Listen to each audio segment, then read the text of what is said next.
Shalom Bapak Ibu Saudara, berjumpa kembali dengan saya Pendeta Yesus Suranta Purba dalam program yang diberkati Tuhan, SBB, Sepakat Bertumbuh Bersama.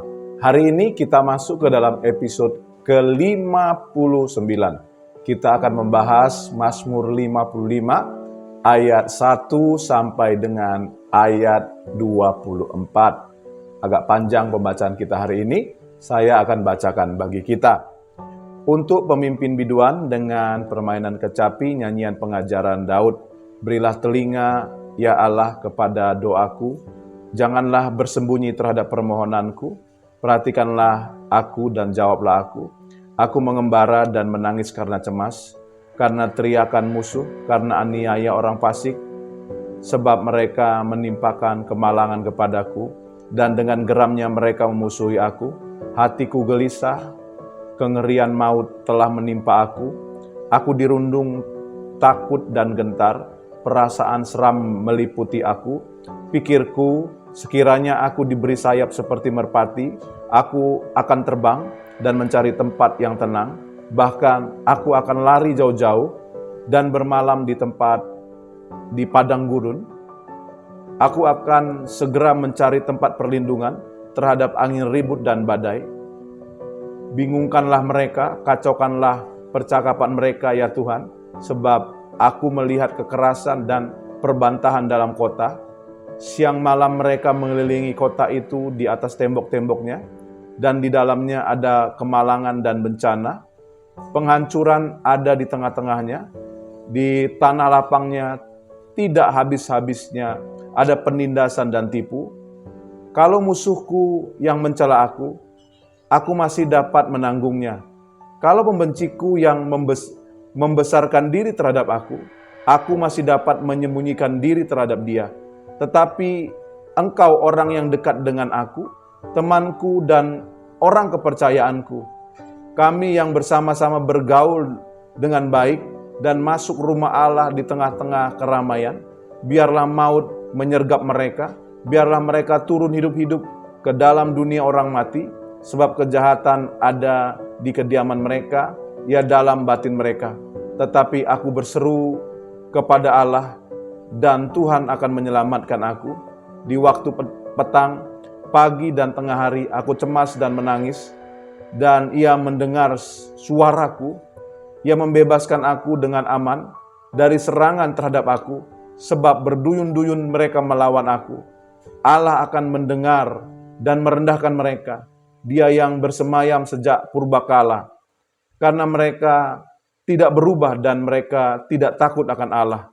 Orang itu mengacungkan tangannya kepada mereka yang hidup damai dengan Dia.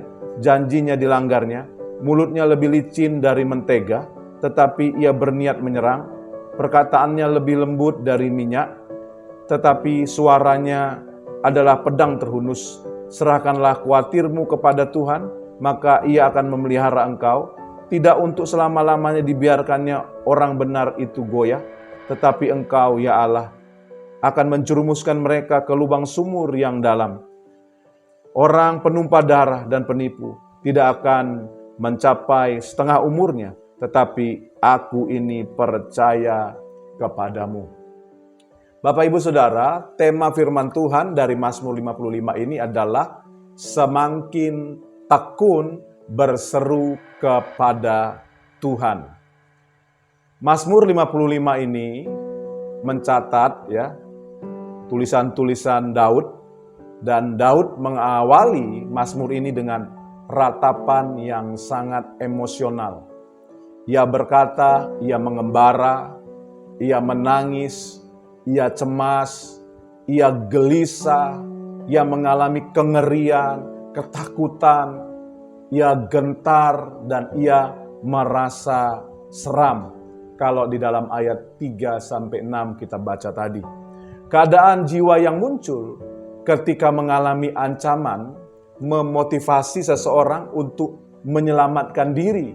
Seperti Daud yang ingin lari dari kehidupan sosialnya dan mencari perlindungan. Kalau tadi kita baca di dalam ayat-ayat yang sudah kita baca tadi ya di dalam Mazmur 55. Daud itu berpikir dia seperti burung merpati, dia bisa terbang, menyembunyikan diri dan lain sebagainya.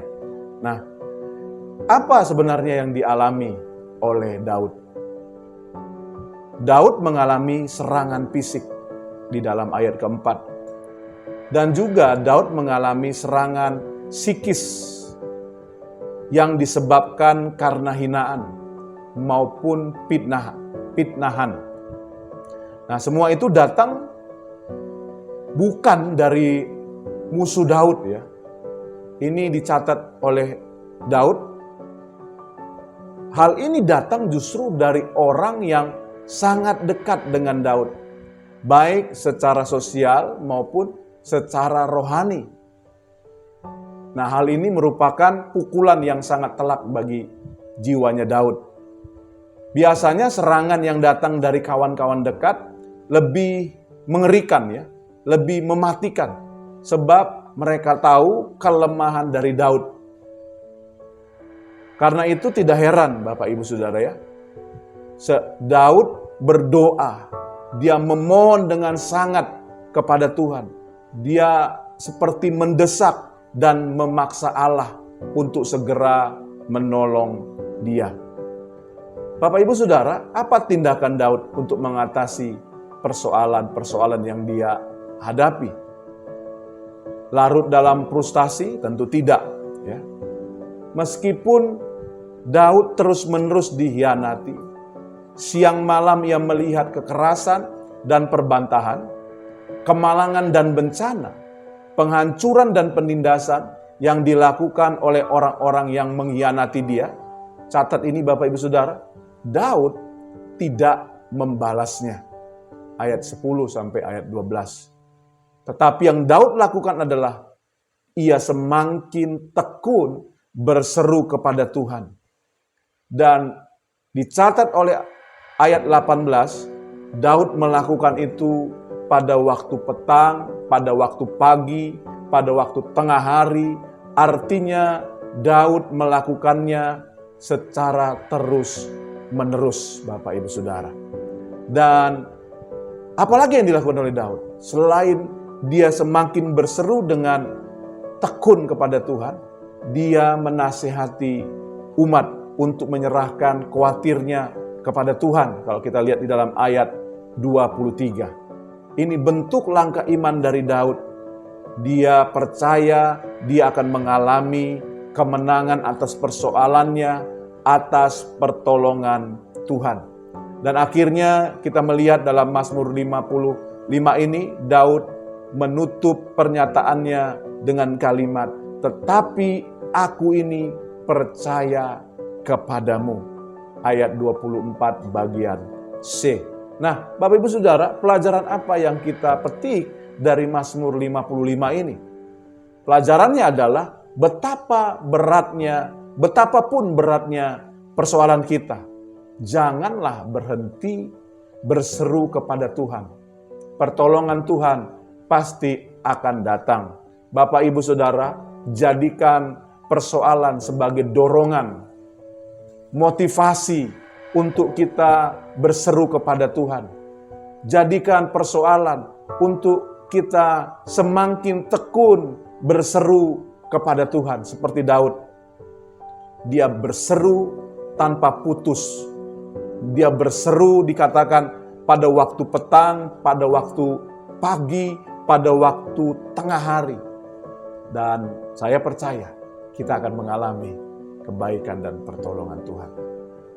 Paulus berkata kepada jemaat di Tesalonika, tetaplah berdoa, tetaplah berseru Bapak Ibu Saudara.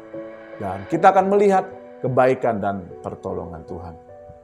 Kiranya firman Tuhan ini memberkati kita. Seperti biasa di akhir program ini, izinkan saya berdoa bagi Bapak Ibu Saudara. Bagi Bapak Ibu Saudara yang membutuhkan dukungan doa, mari taruh tangan kanan Bapak Ibu di dada Bapak Ibu dan mari kita berdoa. Bapa, kami sudah dengar firman-Mu. Firman-Mu mengajar kami untuk kami tidak berhenti berdoa. Semakin tekun berseru kepada Tuhan di tengah persoalan apapun yang kami alami. Bapa, terima kasih buat firman-Mu. Hamba doa bagi umat-Mu yang menaruh tangan kanan mereka di dada mereka. menandakan mereka butuh pertolongan Tuhan. Jamah, lawat mereka, sembuhkan yang sakit, kuatkan yang lemah, hiburkan yang susah dalam nama Tuhan Yesus. Bapa, aku berdoa bagi mereka yang membutuhkan pekerjaan, bukakan pekerjaan bagi mereka. Bapa, aku berdoa bagi rumah tangga yang berdoa bagi keturunan, Tuhan berikan keturunan bagi mereka. Bahkan aku berdoa Bapa bagi umat-Mu yang jatuh dalam dosa, angkat mereka, ampuni mereka dan lepaskan mereka dari dosa. Di dalam nama Tuhan Yesus, kami sudah berdoa mengucap syukur. Haleluya, haleluya. Amin. Bapak Ibu Saudara, kita sudah berdoa, percaya Tuhan Yesus baik, alami kebaikan dan kemurahan-Nya. Mujizat Tuhan setiap hari. Tetap semangat, tetap sukacita, salam sepakat.